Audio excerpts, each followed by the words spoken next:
Of course, I don't want to talk about this one because it means I have to admit to being derailed.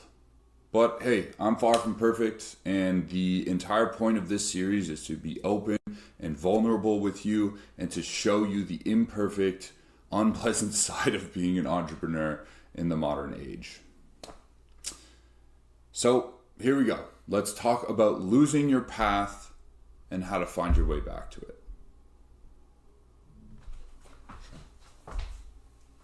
So the question is, how do I manage derailments and how do I quickly get myself back on track? I want to start by saying that I get derailed all the time. I am obsessed with this stuff and I wish that I could say that I'm perfect and the prime example of what it looks like to be locked in all the time and never get distracted from my path and never get derailed, but the reality could not be farther from the truth. My experience of life and entrepreneurship in general always seems to follow the same cycle. There's a breakthrough, I make progress, that progress tapers off, there is doubt introduced, there's a train wreck, there's a rebuilding phase, and then repeat with another breakthrough. The rebuilding process always does inevitably lead to another breakthrough, but I feel like it would be nice if we could just shoulder that breakthrough up against the progress stage instead of having to go through those stages of tapering off, doubt, and then train wreck. I don't know if that's possible. Maybe I'm just not good enough at this yet. I don't know. And this applies outside of business too. This applies to health, right? Whether it's like physical health, like diet and exercise, or it's a mental, emotional, spiritual health, or relationships, whether personal, professional, romantic, family, etc., you name it. I think this cycle is universal. Again, I don't know if there's a way to break out of it. Maybe just don't try, which is also not an option. I don't know. I often experience derailments when I realize that I'm on the wrong path, which does happen to me all the time, but it could be any number of things that derail you.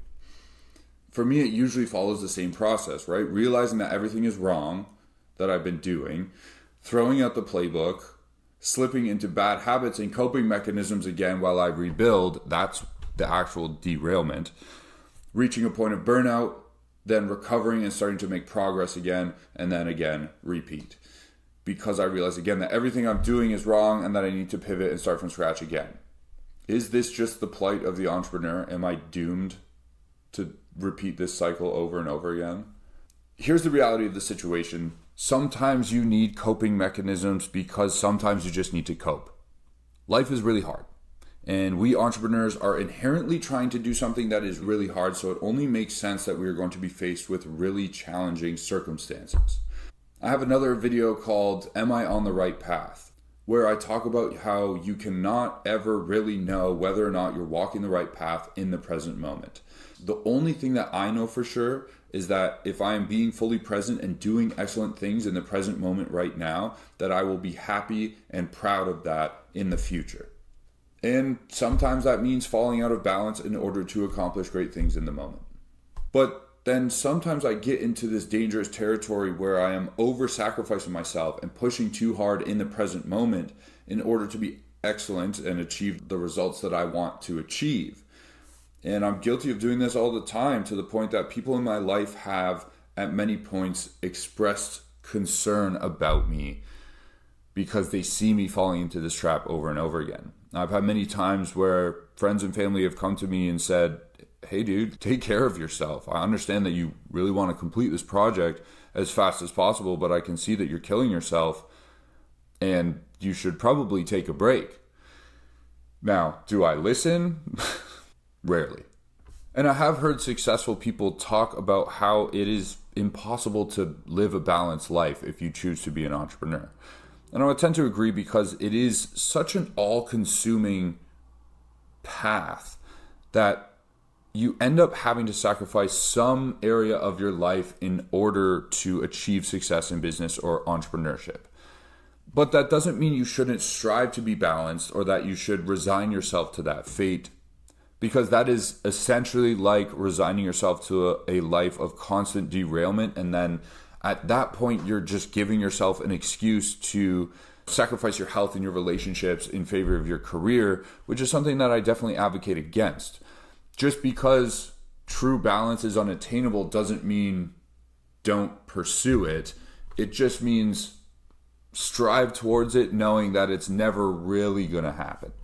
So if you're like me and you often find yourself getting buried in work and overworking yourself, which is what ultimately leads to burnout, the only way to prevent burnout is to be productive and proactive about taking healthy rest and reset before you feel the need to, and before you need to resort to your coping mechanisms to get through your day. I actually just went through a period of this. I had fallen back into overworking and was relying on some vices and coping mechanisms while I was pivoting to this content marketing strategy, and I was pushing too hard and relying on bad habits to get me through the days, and I ended up getting a cold. I had neck pains from grinding too hard on the computer, and my social life was pretty much non-existent, and I was just way out of balance, and I was like depressed and exhausted, and I felt like I couldn't see the light at the end of the tunnel. Like I said, I promised I wouldn't sugarcoat things for you in this series, and that's what my day-to-day life was last week. Thankfully, I've come out of that now, but that was a real experience that I had just last week. And maybe I have already articulated this in this video, but I'm going to expressly state it again right now, not just for you, but for myself, because I constantly have to be reminded of this fact. You have to be proactive about rest and reset in a good and positive way, because if you don't, you will be forced to rest and reset in a shitty way, like getting sick or reaching a state of burnout or worse.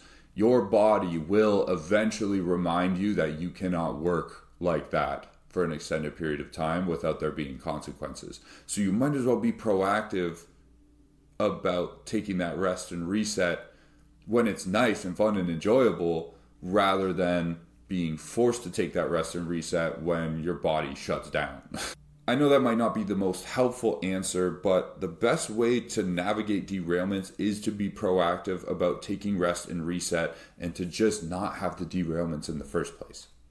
But sometimes it's just too late. And like I experienced last week, getting sick and burning out, what do you do when you do get derailed? How do you find your way back on track as quickly as possible? The next best way to navigate derailments is to immediately stop. Take that time to rest and reset when your body and or your mind kind of forces you to and decides for you that it's time to take rest. Take that time to recover as quickly and powerfully as you can, and then find better ways to be proactive about taking the deep rest and reset in the future so that you don't end up in this situation again. Basically what I'm saying is, when your body decides that you have to rest, even though you don't necessarily want to, take that rest, embrace it, and then use that time to reflect on what you can do in the future to not end up in that situation again. I find that relying on structure is very helpful when it comes to preventing burnout, but I'm a very type A person, and structure and organization is my solution to everything. And a lot of times I end up trying to overstructure everything in my life, which ends up leading me to burnout anyway. It becomes the over-organization and overstructuring becomes part of the cause of burnout anyway. So it's a fucking paradox. It's a constant battle. I wish I had a solution for you that would just work instantly, but unfortunately, that's not how it works. And I'm struggling with this day to day as well. Not everyone is as structured or obsessed with organization as I am. Maybe a simpler answer is just to be kinder to yourself and to avoid putting unreasonable expectations and timelines on yourself in the first place that cause you to take actions that lead to burnout. I don't know. I guess what I'm saying here is maybe it's about learning to recover before you feel the need to recover. Again, I promised in this series that I would just be raw and real about what it's like to be an entrepreneur and to share my personal experiences without sugarcoating things for you. And frankly, this has been my experience of being an entrepreneur. I've been caught in that cycle for a long time. And that's not to say it's not really pleasurable and pleasant at certain times to be an entrepreneur. But falling into this trap over and over again is definitely something I wish I could change. I don't know if it's possible to change, but keep striving every day, I guess. A lot of the questions and challenges that I'm unpacking in these videos are really complex and hard to answer or hard to implement the answers in your real life, but I think the importance is in the act of trying. And that's the entire point. I think about myself when I'm at my best and the work that I'm able to produce and the presence that I'm able to have for the people in my life when I'm at my best. And it is so worth it to be able to be that person. And I'm really only able to be that person when I'm well rested and nice and balanced, even though balance is an illusion, but not when I'm going through a derailment and stuck in a valley. The impacts of me doing my best work and being fully present and not being burnt out and derailed truly are amazing. I feel like I'm still just getting started in my career and really just launching my business, but I've already had a bunch of people tell me that the things that I have said to them and created for them or done with them have permanently transformed their lives. And that's the type of impact that I want to have in the world. That is the level of help and service that I want to be able to provide. And I can only be the person who can accomplish that level of impact if I am avoiding derailments in the first place and or recovering from them very quickly. Because when I'm my best self and I'm showing up in flow state, that's when I am actually able to help people in my life in the best way that only I can. Tell me in the comments what you do when you get derailed. What's your reset process look like, and how can you be more proactive about resting and resetting before you get derailed in the first place or reach that state of burnout? As always, thank you for watching, and I acknowledge you for even considering this challenge in the first place. If you genuinely care about avoiding derailments and recovering from them when you experience them, and especially if that desire is motivated by wanting to help and impact others, then you're definitely my kind of person, and I appreciate your effort. I'll see you on the next one. Peace.